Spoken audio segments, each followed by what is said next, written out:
അഹമ്മദാബാദിൽ അപകടത്തിൽപ്പെട്ട വിമാനത്തിന്റെയും കെട്ടിടത്തിന്റെയും അവശിഷ്ടങ്ങൾ നീക്കുന്ന നടപടി പുരോഗമിക്കുകയാണ്. DNA പരിശോധനയ്ക്ക് ശേഷം മൃതദേഹങ്ങൾ വിട്ടു നൽകുന്നത് തുടരുന്നു. അപകടത്തിൽ മരിച്ച മലയാളി നഴ്സ് രഞ്ജിതയുടെ സഹോദരൻ അഹമ്മദാബാദിൽ എത്തിയിട്ടുണ്ട്. ജിഷ്ണു കൃഷ്ണൻ ചേരുന്നു വിവരങ്ങളുമായി. ജിഷ്ണു, ഇപ്പോൾ അപകട സ്ഥലത്ത് നിന്നാണ് നമുക്ക് തത്സമയ വിവരങ്ങൾ നൽകുന്നത്. ജിഷ്ണു, നിലവിൽ അവിടെ നടക്കുന്ന കാര്യങ്ങൾ, പ്രത്യേകിച്ച് ഈ അപകടത്തിൽപ്പെട്ട വിമാനത്തിന്റെയും കെട്ടിടത്തിന്റെയും ഒക്കെ അവശിഷ്ടങ്ങൾ നീക്കുന്ന നടപടിയാണല്ലോ കഴിഞ്ഞ ദിവസങ്ങളിലൊക്കെ നടന്നത്. ഇപ്പോഴും ആ നടപടിക്രമങ്ങൾ തന്നെയാണോ പുരോഗമിക്കുന്നത്? ജിഷ്ണുവിന് എന്താണ് അവിടെ നിന്നും കാണാൻ കഴിയുന്നത്?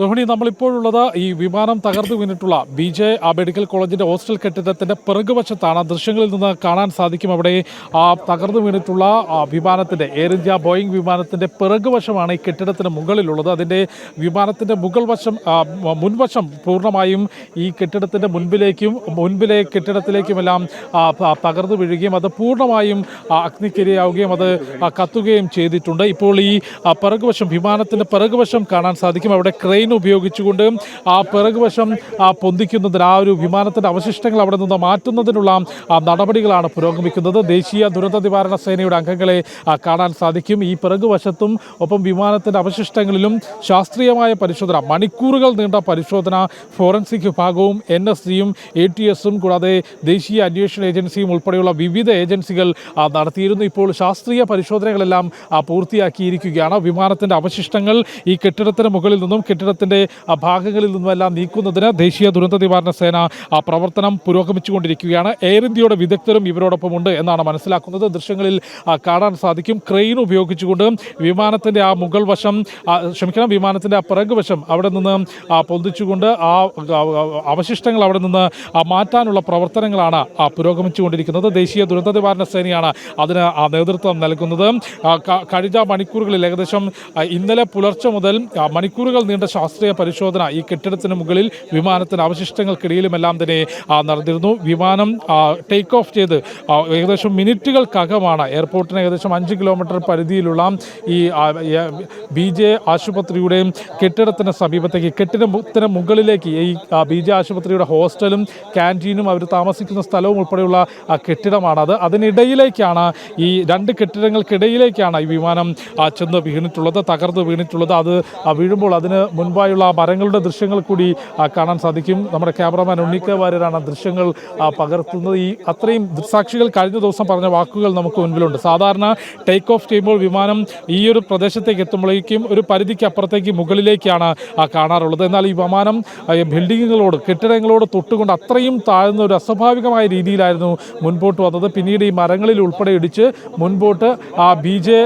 കോളേജിന്റെ മെഡിക്കൽ കോളേജിന്റെ ഹോസ്റ്റൽ കെട്ടിടത്തിനിടയിലേക്ക് തകർന്നു വീഴുകയായിരുന്നു. നമ്മളിപ്പോൾ നിൽക്കുന്നത് ഒരു ഹൗസിംഗ് കോളനിയുടെ 3 നില കെട്ടിടത്തിന് മുകളിലാണ്. ഇവിടെ ഇത്തരത്തിലൊരു 20-ലധികം കെട്ടിടങ്ങളുണ്ട്. എല്ലാം 3 നിലയുള്ളതിലാണ്. അതിലായിട്ട് ഏകദേശം അത്രയധികം ആളുകൾ താമസിക്കുന്നുണ്ട്. അതിൽ നിന്ന് ഏകദേശം 100 മീറ്റർ അപ്പുറത്താണ് ഈ വിമാനം തകർന്നു വീണിട്ടുള്ളത്. ഈ കെട്ടിടത്തിൻ്റെ ഇടയിലേക്കാണെങ്കിൽ കനത്ത നാശനഷ്ടവും ആൾനാശവും നമുക്ക് സംഭവിക്കുമായിരുന്നു. അതുമാത്രമല്ല, ഇപ്പോൾ തകർന്നു വീണിട്ട് ഈ കെട്ടിടത്തിൻ്റെ മുൻവശത്തേക്കാണ്, 500 മീറ്റർ മുൻവശത്തേക്കാണ് ഈ പരിക്കേറ്റവരെല്ലാം താമസിപ്പിച്ചിട്ടുള്ള സിവിൽ ആശുപത്രി ഉള്ളത്. അത് വിശേഷിപ്പിക്കുന്നത് തന്നെ ഏഷ്യയിലെ ഏറ്റവും വലിയ ഹോസ്പിറ്റൽ കോംപ്ലക്സ് എന്നുള്ളതാണ്. ആയിരക്കണക്കിന് രോഗികളും അവരുടെ ബന്ധുക്കളും ജീവനക്കാരും ഉൾപ്പെടെയുള്ള സ്ഥലമാണ്. അവിടേക്കും ആ വിമാനം വീണിരുന്നെങ്കിൽ വലിയ നാശനഷ്ടം ഉണ്ടായിരുന്നു. അതുകൊണ്ട് തന്നെ നിലവിൽ ഈ ഒരു ബിൽഡിങ്ങുകൾക്ക് മുകളിലേക്ക് ഈ മെഡിക്കൽ കോളേജിൻ്റെ ഹോസ്റ്റലും മറ്റ് സാധനങ്ങൾ സൂക്ഷിക്കുന്ന സ്ഥലവും ക്യാൻറ്റീനും ഉൾപ്പെടെയുള്ള ബിൽഡിങ്ങിൻ്റെ മുകളിലേക്കും അതിനിടയിലേക്കുമാണ് വിമാനം തകർന്നു വീണിട്ടുള്ളത്. അവിടെ ശാസ്ത്രീയ പരിശോധന പൂർത്തിയാക്കി അവിടെയും ആ വിമാനത്തിൻ്റെ പിറകുവശം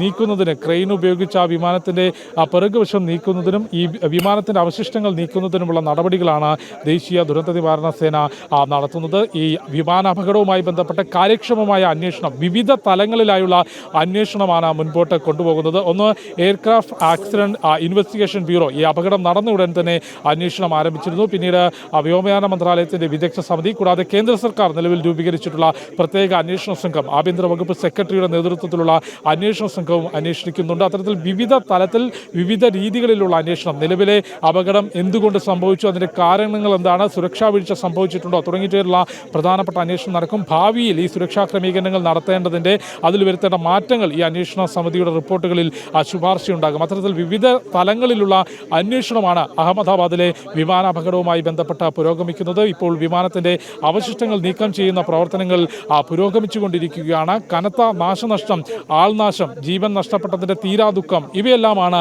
അഹമ്മദാബാദിലെ ഈ വിമാന ദുരന്തം ബാക്കി വെച്ചിട്ടുള്ളത്. പറന്നുയർന്ന് മിനിറ്റുകൾക്കുള്ളിൽ തകർന്നു വീണിട്ടുള്ള വിമാനത്തിലെ 242 പേരിൽ 241 പേരും, കൂടാതെ ഈ കെട്ടിടത്തിനകത്തും അതിന് സമീപവും ഉണ്ടായിരുന്ന ആളുകളും ഉൾപ്പെടെ 265 മുതൽ 290 വരെ ജീവനുകളാണ് വിമാനാപകടത്തിൽ നഷ്ടപ്പെട്ടിട്ടുള്ളത്. രോഹിണി.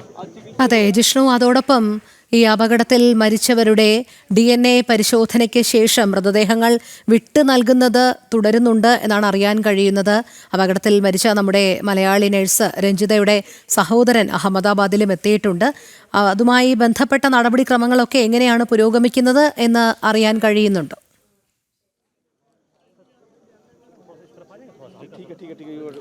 രോഹിണി, അല്പസമയങ്ങൾക്ക് മുൻപ് നമ്മൾ ഇവിടെ അഹമ്മദാബാദിലെ സിവിൽ ആശുപത്രിയിൽ പോയിരുന്നു. അവിടെയും മരിച്ചിട്ടുള്ള മലയാളി നഴ്സ് രഞ്ജിതയുടെ സഹോദരനൊപ്പം ആശുപത്രിയിൽ എത്തിയിരുന്നു. അവിടെ DNA പരിശോധനയ്ക്കുള്ള സാമ്പിൾ അദ്ദേഹം നൽകിയിട്ടുണ്ട്. അദ്ദേഹത്തോടും അറിയിച്ചത് ആ പരിശോധനാ ഫലം ലഭിക്കാൻ 72 മണിക്കൂർ എടുക്കും എന്നുള്ളതാണ്.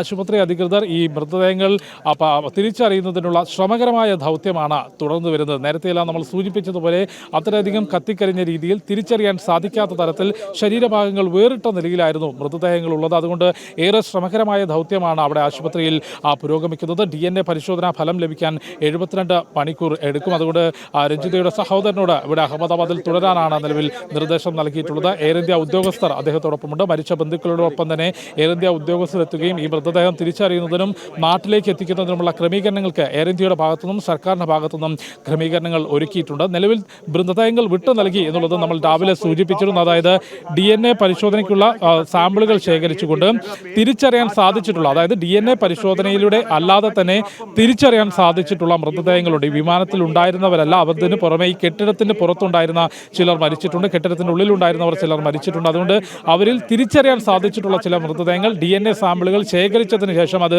രേഖപ്പെടുത്തി പരിശോധനയ്ക്ക് അയക്കിയ ശേഷം ബ്ലഡ് റിലേഷനിൽ പെട്ട ബന്ധുക്കൾക്ക് വിട്ടു നൽകിയിട്ടുണ്ട്. ആശുപത്രി കേന്ദ്രീകരിച്ച പരിശോധനകളിലും പരിശോധന, DNA പരിശോധനയും തിരിച്ചറിയാനുള്ള പരിശോധന തുടരുകയാണ്. കൂടാതെ പരിക്കേറ്റവർക്ക് ചികിത്സ ഉറപ്പാക്കുന്നതിനുള്ള ശ്രമങ്ങൾ, വലിയ രീതിയിലുള്ള ശ്രമങ്ങൾ തുടരുന്നു. നിലവിൽ ലഭ്യമാകുന്ന വിവരപ്രകാരം 60-ലധികം ആളുകൾ പരിക്കുകളോടുകൂടി ചികിത്സയിലുണ്ട്. അതിൽ 20-ലധികം ആളുകളുടെ നില അതീവ ഗുരുതരമാണ്. അവർക്ക് മികച്ച ചികിത്സ ഉറപ്പാക്കാനുള്ള ക്രമീകരണങ്ങളാണ് ആശുപത്രിയിൽ ഏർപ്പെടുത്തിയിട്ടുള്ളത്. രോഹിണി. ശരി, ജിഷ്ണു കൃഷ്ണനാണ് വിവരങ്ങൾ നൽകിയത്.